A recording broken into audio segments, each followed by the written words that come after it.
the 49ers realize this is their last kind of hurrah, this core group of The players. last dance, or else they're going to get split up, and they're expensive. They're injury ridden. A lot of these players might get traded. They may blow up the whole thing. So to me, the locker room's probably a little intense. Yeah. And George probably alluded to that. And the fact that they've got a new coordinator, the running game coordinator, and the running game hasn't been as smooth as it usually. I think that is, for some reason, people have forgot about that. You want to blame the defense, fine, but the running game has been subpar for the last 3 weeks, I would say. Until Raheem went down, I understand. But ever since then, they've had flashes, but a lot of missed assignments, and maybe it's too complicated for them. Maybe they need to be simpler. So that's one thing. But that all being said, they're 2-1. Come on. Yep. They're 132nd, drive away from being 3-0, but they have to win this week, because if they don't, whoever loses this week is going to be out 3 or 4 games essentially from the first place winner. They're not going to win the division. Statistically, it's almost going to be impossible, because the other team can go 500 at that point, right? And they've got to go, right? They've got to go basically undefeated, run the table. If the 49ers come out of these next 2 games with wins, they're in great shape, because their schedule softens up with talent, right? They should be able to out-talent wins the next few weeks after the bye. They should be able to, and string together some wins. And they should get running backs back. They should ascend. Not worried about the Rams, because they're peaking right now, and football's long enough where you kind of go like this. I saw the 49ers ascend and kind of peter off when they went to the Super Bowl. I'd rather them doing what they're doing now, struggle a little bit, learn, but peak at the right time. But I will tell you this, and you alluded to it a few years ago. To me, what separated the 49ers were after halftime. They blew teams out after halftime. They adjusted, both on offense and both on defense. Where are these adjustments? I do not see them anywhere. Nope. They're not happening anymore. Nope. Why?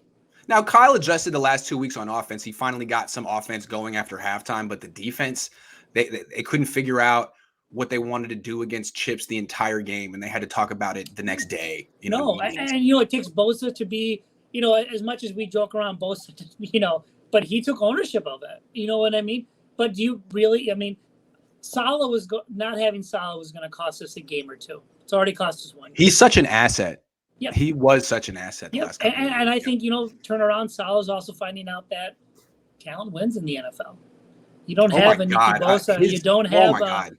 I'm not sure he's going to win 4 games this year. No, and you know what? The sad thing is, he'll probably be fired in New York. He got 1 season to do well. You know what he needs? Quality control. I tried to tell him, man. I was like, look, that's a tough job. You might need a little quality control, but I don't think quality control pays that well. That's the problem. No, it doesn't seem. I think you're going to nickel. Maybe. Nah. I'm just saying, these teams, they might want to prioritize it. Same principles that apply to Rodgers apply to Wilson. You gotta bury him like Kurt did. Some way in the fourth quarter, it's got to be a 2-touchdown lead. It can't be 3. It can't be down by 3 or up by 3. Russell find a way to scramble out of the pocket, throw to DK Metcalf, and break your heart and score a touchdown.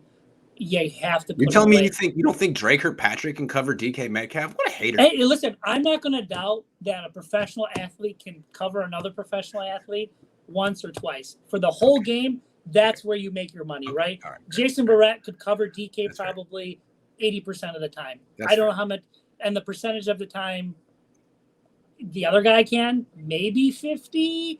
But you saw what Aaron did. Aaron's like, screw it. I'm throwing every time to Devontae Adams, every single time. And you know what? Why aren't the 49ers doing that? Because it looks like if you throw it up in the air, you're either going to get a completion or a PI call. Not when Jimmy throws it up in the air. No. Hey, he underthrew a ball and a touchdown happened for week 1. I saw that live. He underthrew it, but he threw it. It's true.